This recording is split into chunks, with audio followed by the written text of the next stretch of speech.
अस्सलामुअलैकुम नाज़रीन, क्या कभी सोचा है कि ब्लैक होल है क्या है? सबसे पहले किस साइंसदान ने इस नजरिए को पेश किया? क्या ब्लैक होल का रंग वाकई ही स्याह है, ब्लैक है, या फिर उसके पीछे भी असरार और रमूज की दुनिया छुपी है? आइए इस वीडियो में जानने की कोशिश करते हैं। हजारों इजराम फल्की में से एक ब्लैक होल भी है, जहां ग्रेविटी यानी कि कशिश शकल इतनी ज्यादा होती है कि कोई भी चीज यहाँ से नहीं निकल सकती। रोशनी की रफ्तार से तेज कोई चीज नहीं होती, लेकिन रोशनी भी यहाँ से फरार हासिल करने में नाकाम रहती है। दुनियाई साइंसदान ने उसे कभी दूसरी कायनात में जाने का रास्ता कहा जाता है और कभी मौत का घड़ा। जब कोई सितारा अपनी जिंदगी के आखिरी हिस्से में होता है तो वो फट जाता है या फिर ब्लैक होल में तब्दील हो जाता है। ब्लैक होल्स की तारीख ज्यादा पुरानी नहीं है। आज से 100 साल पहले ब्लैक होल्स के बारे में किसी को इल्म नहीं था। आइंस्टाइन की थ्योरी ऑफ रिलेटिविटी के जरिए ही ब्लैक होल्स की दरियाफ्त हुई। इस थ्योरी के दो हिस्से थे, यानी पहले स्पेशल थ्योरी ऑफ रिलेटिविटी और दूसरी को जनरल थ्योरी ऑफ रिलेटिविटी कहा जाता है। स्पेशल थ्योरी ऑफ रिलेटिविटी को 1905 में शाया किया गया था। ये थ्योरी बताती है कि स्पीड कैसे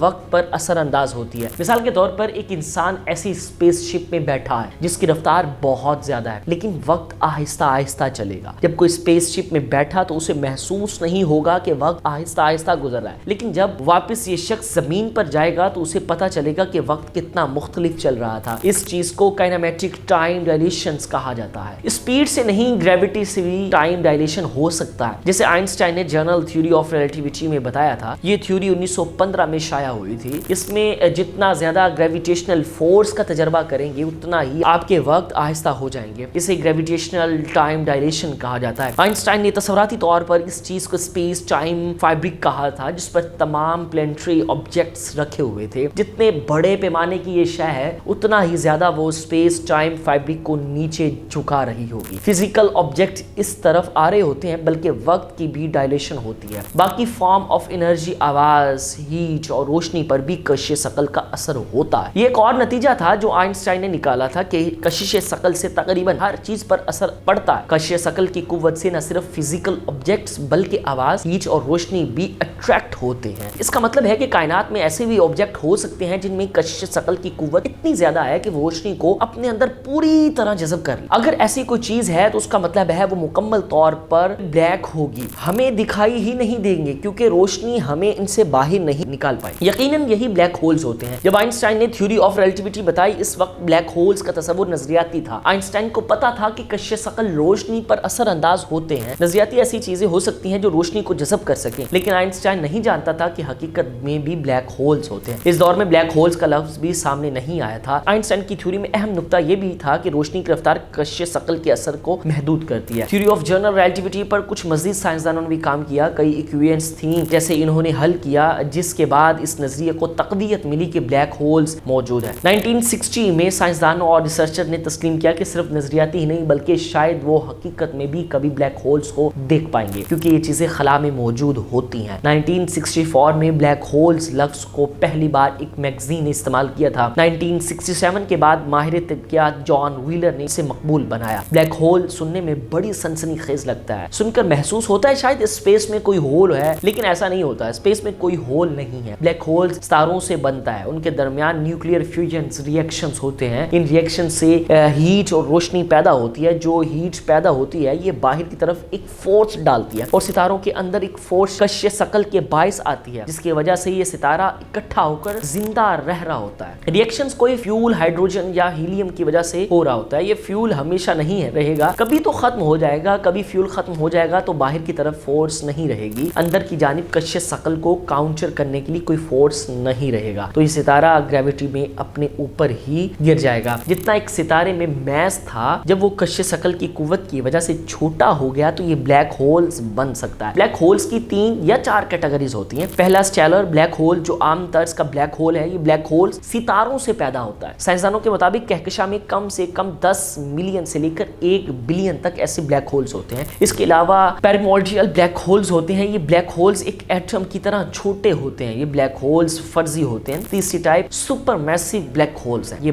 बड़े ब्लैक होल्स होते हैं। साइंसदानों को मानना है ये बड़ी कहकशां के दरमियान एक सुपर मैसिव ब्लैक होल्स होता है। मिल्की वे गैलेक्सी के दरमियान ब्लैक होल्स को सेगेट्रियस ए का नाम दिया गया है। ब्लैक होल्स का अहम फीचर एट्रिक्शन डिस्क कहा जाता है। ब्लैक होल्स में कशिश शकल की कुव्वत बहुत ज्यादा होती है। कुव्वत की वजह से गैस, मैटर और डेब्रिस इस की तरफ खींचे चले आते हैं। ये चारों तरफ घूमता रहता है। ब्लैक होल्स इर्द गिर्द की चीजें इतनी तेजी से घूमती हैं कि हीट अप होने की वजह से आग के जोन या शोलों में बदल जाता है, जिसका दर्जा हरारत मिलियन डिग्री सेंटीग्रेड से भी ज्यादा गर्म होता है। ब्लैक होल्स के करीब ये जर्रे बहुत तेजी से घूम रहे होते हैं, इनसे इलेक्ट्रोमैग्नेटिक रेडिएशंस का इखराज होता है। 2019 में पहली बार ब्लैक होल्स की तस्वीर खींची गई थी। इसमें एक्शन डिस्क को नुमाया करने के लिए येलोइश ऑरेंज रंग का इस्तेमाल किया गया था। ब्लैक होल की तस्वीर के अंदर रोशनी का दायरा नजर आता है, इसे फोटोस्फीयर कहा जाता है। इस एरिया में कशिश शकल की कुव्वत इतनी ज्यादा होती है कि रोशनी ही ब्लैक होल के मदार में घूमने लगती है। इस नुक्ते के बाद ब्लैक होल की बाउंड्री आती है, जिसे इवेंट हॉरिजन कहते हैं। इसे बाउंड्री इसलिए कहा जाता है कि इस हद के बाद कशिश शकल इतनी ताकतवर हो जाती है कि यहाँ से रोशनी भी बचकर नहीं निकल सकती। अगर कोई ब्लैक होल में गिर गया और इसने इवेंट